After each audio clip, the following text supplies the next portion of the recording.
Ha sido un discurso absolutamente previsible, sin ninguna medida de calado. Es un discurso que además que no resiste un minuto cuando contrasta su relato oficialista con la realidad que están viviendo los aragoneses.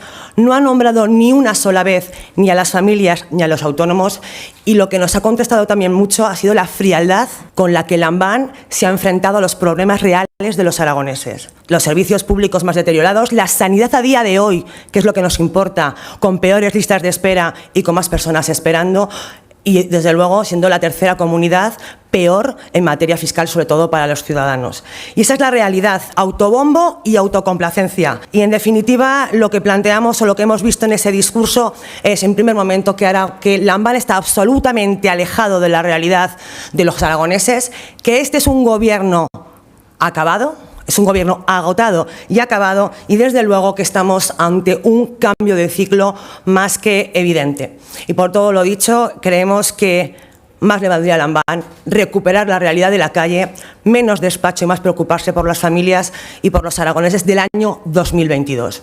De Futuro ha pasado de los foros a plantear estrategias con jornadas y diferentes congresos. Y los aragoneses necesitan otra cosa. Necesitan hechos reales y acciones reales que mejoren su vida en estos momentos, en el año 2022.